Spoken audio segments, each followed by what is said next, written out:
such a warm welcome.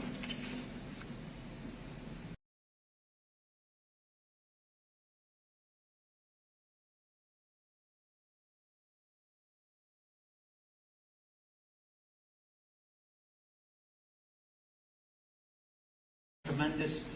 Methodist has a long history of producing just simply outstanding clinicians, which quite frankly form the backbone of most of our clinical enterprise at Cape Fear Valley, whether it be award-winning physician's assistants, incredible nurses, physical therapists, occupational therapists, and I could go on and on. And so we know that by partnering with Methodist, we're going to continue that long-standing history of just producing fabulous clinicians.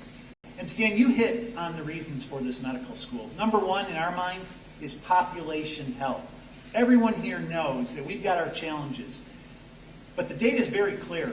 Wherever there are academic medical centers partnering with universities to produce physicians and clinicians, the overall health of the population continues to improve. The data is clear on that. Second, this is going to go a long way to solving our doctor desert. You know, there's a reason that all of the emergency departments at Cape Fear Valley, whether it be the main emergency department, which has the 10th most visits in the nation, not just in the state, but in the nation, whether it be Hope with 50,000 visits and growing, there's a reason there's so many emergency room visits here, and that's because of the doctor shortage. If people do not have a physician to take care of their issues, what happens? Well, the issues get bigger and bigger until it's an emergency. And then the only place that we can go is the emergency department.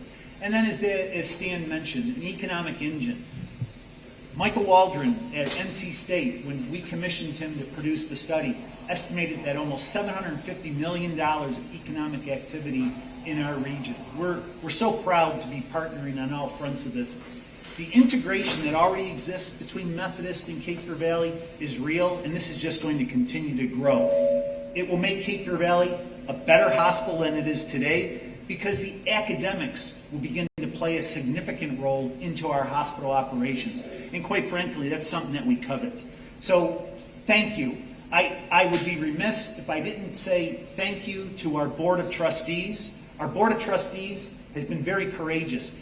This has been a almost 5-year journey for the health system, and we're so glad that it originated right here back at home. The board has always been there promoting, pushing our academic pursuits, whether it be with almost 350 physician residents, almost 120 students already completing their 3rd and 4th years, and now a full-fledged 4-year medical school right here in Fayetteville. We've got some significant folks from the executive team here that I just have to mention. Dr. Hershey Bell, who's been a significant driver on the Cape Fear Valley side to make this happen. Dr. Don Mahardy, who has been the genius behind all of our academic pursuits. I see Glenn Adams from the Cumberland County Commissioners, been a huge driver for the health system. Is Marshall Faircloth here? Marshall Faircloth, as a county commissioner, actually served as the chairman of our medical school subcommittee and has been our loudest cheerleader on this subject.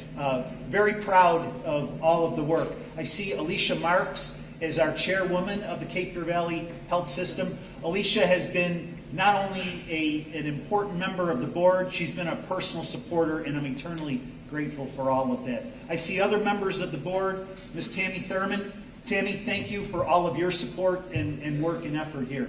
I know the danger in starting to highlight people is I'm going to miss somebody, so I apologize if I've done that. Again, thank you, welcome. We promise we're going to deliver on an outstanding medical school. Stan? Absolutely. Thank you, Mike. I want to introduce, absolutely.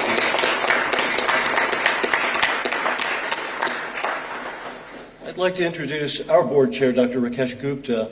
And Dr. Gupta is kind of the link in all of this because he's a former chair of the board of Cape Fear Valley Health System. So, Dr. Gupta, if you'd come up for a moment.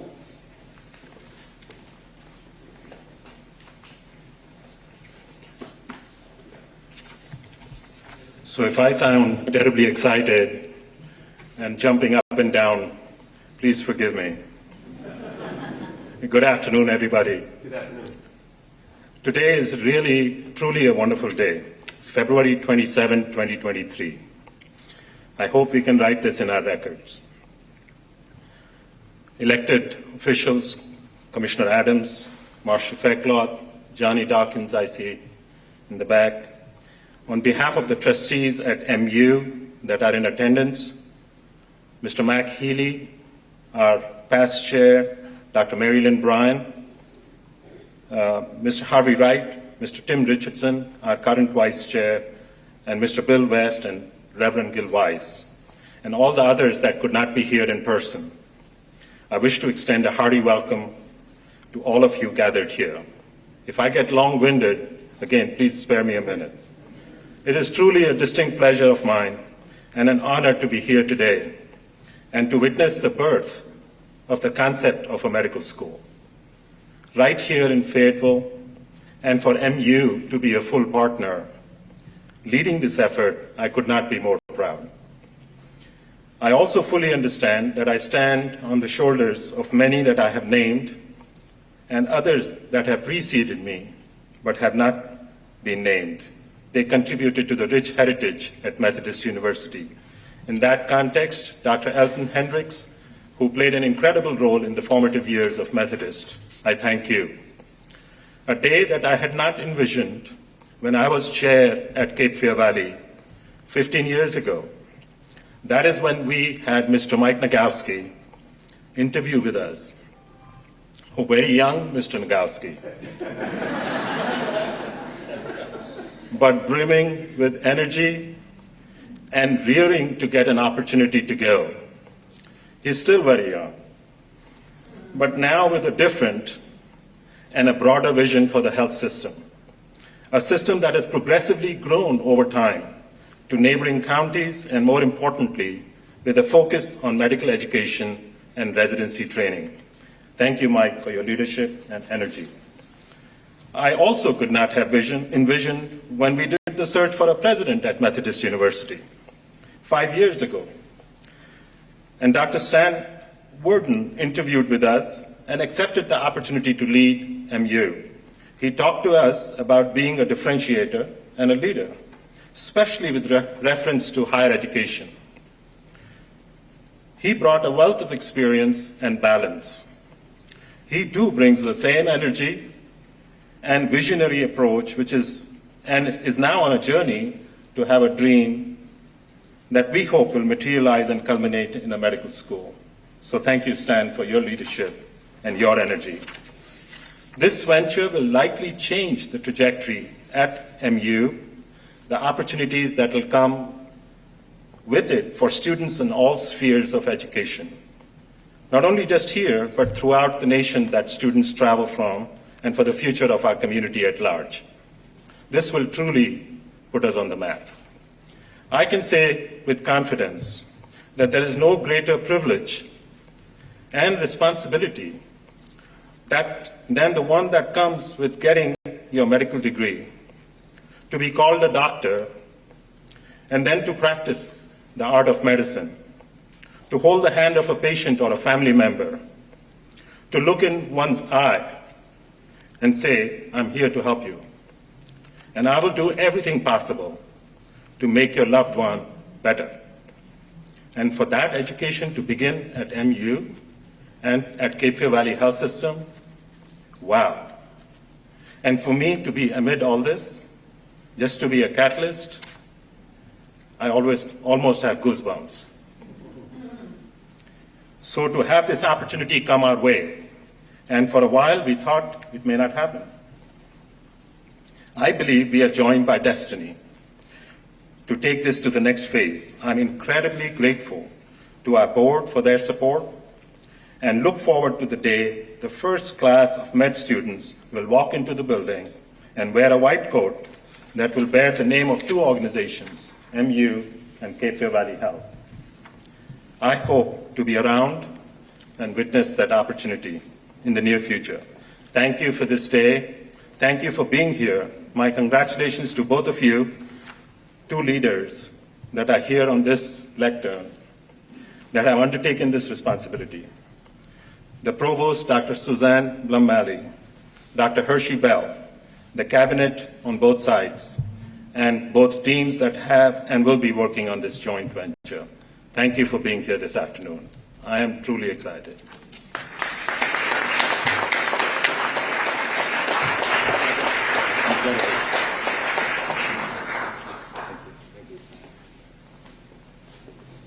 So we'd now be happy to entertain any questions that you might have. Yes. So when does this start? So the plan is that we would be admitting our first class of students in July of 2026. We still have to go through, an accreditation approval process and that sort of thing that's going to take a bit of time. Bill, just to elaborate on that, Stan and I have signed our documents memorializing this day and have already submitted our application to the LCME, which is the licensing body for medical schools in the United States. So that's all in progress. It usually takes a couple of weeks for it to be displayed on their website, but that should be there for public consumption very soon. And that once that's displayed, and actually once they receive it, it triggers an 18-month time clock for us to get the full application together and into LCME. So how many students do you think you would have in your first? We're anticipating starting out with 80 students per year, at 80, and growing to 120 students per year over time. So 120 students will be the cap that we're asking to have approved. Dr. Ward, can you repeat the question so the people back can hear? Yeah, the question was how many students? So I have a 120. Is that correct, Dr. Ward? I'm sorry? 80 and 120. 80. Yeah, 80 students per year initially, growing to 120 students per year after that. Do you know who's going to lead my medical school here? You're talking about the dean of the medical school. We have not filled that position yet. We do have one strong candidate for the position. This candidate needs to go through the regular hiring and vetting process that we have at Methodist University. And that comes from Methodist. That's correct. By the board of trustees. This is actually, the hiring is done, it's a faculty guided thing. Do you know when you might do that? As soon as possible, but we're looking at bringing a candidate before the faculty sometime in late March, and hoping that we can make an announcement not long after that. So I have a complicated question, and I need both of you to answer this. One of the problems that we have is with these doctors working in rural communities and communities that just don't have doctors.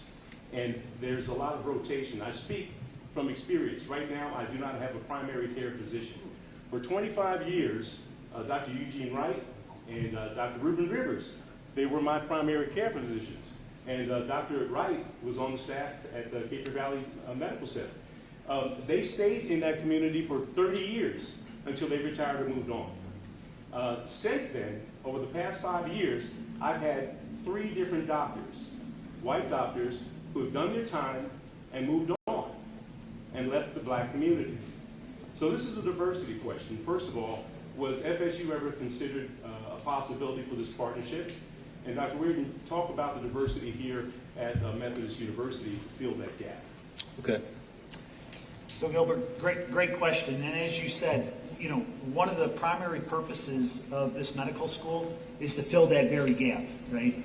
Again, if you look at statistically, almost 70%, and this is data that's nationally available through the AAMC, 70% of the physicians that come to get their degrees stay in a community if they attend medical school and their physician residency in that community. That's staying power. Think about your own careers. If you went through pre-med and then medical school and then did 3 to 7 years of post-medical school work, you've developed roots in the community. You might have met someone. Your friends, your circle, your mentors might hire you. That's real staying power. Now, so far in the physician residencies, we've been extraordinarily successful. We've been able to keep 50% of our graduates have stayed. But we're looking forward to even a greater percentage staying. And your connection with Fayetteville State, you have interns. Talk about that a little bit. So we love Fayetteville State. It is a fabulous school, a cornerstone of this community. And at Cape Fear Valley, we've got a deep relationship.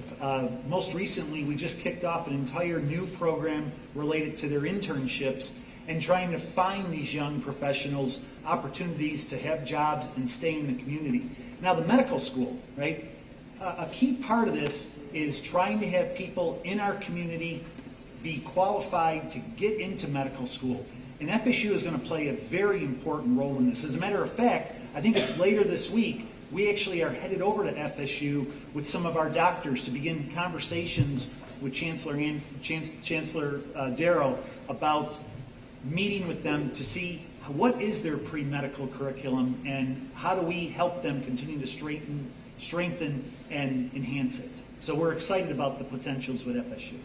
And the diversity here? Sure, yeah. Let me just say, too, that I have huge respect for FSU. Daryl Allison and I are good friends. We meet regularly for lunch, and we will definitely be talking about multiple ways that we can partner on this. There are great opportunities for a pre-med program, all of those kinds of things. A not sufficiently well-known fact about Methodist University is that we were ranked by Niche, which is a national search organization for college search, as the most diverse university, public or private, in the state of North Carolina. Fully 39% of our students are students of color or international students, but international students is actually only a tiny fraction of that. So we are an extremely diverse organization. We're very, very proud of that. We're proud of the diversity of our student body, our faculty, and our staff here. We're deeply committed to making sure that this medical school, like Methodist University generally, serves this community. Another thing that you need to know about Methodist University, of all our living alumni, and most of our alumni are living because we're a fairly young university, 60% of them live in Cumberland County. And annually, we recruit 65% or so of our new students from Cumberland County. So my point is that students from all different backgrounds come to school here, especially if they live locally, and they stay here and they get good jobs. They stay here for their lives, and they add something to the community. Will you be reaching out to the other 5 medical schools in North Carolina as far as resources and sharing, or is it going to be a competitive field for professors and for medical students, and also tuition? Yeah, I'd say it's not going to be competitive for med students. I mean, there are not enough medical schools now. Less than 40% of medical school applicants are accepted. There are a lot of really qualified people who never get into medical school simply because there aren't enough seats in medical schools for them now. Of course, we'll be in close contact with the other medical schools in the state. We're always stronger when we work together, just as with this collaboration here. At Cape Fear Valley, we have wonderful relationships with all of those health systems associated with those medical schools. We rely on them for some rotations that we may not have availability for at Cape Fear Valley in our residency programs. So our friends at Wake Forest, at Duke, at UNC, at ECU, and obviously at Campbell have been wonderful. We accept their students, they accept ours. So collaboration will be a key for us.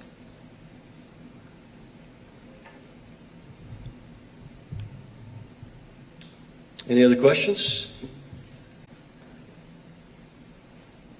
All right, well, thank you all so much for being here today.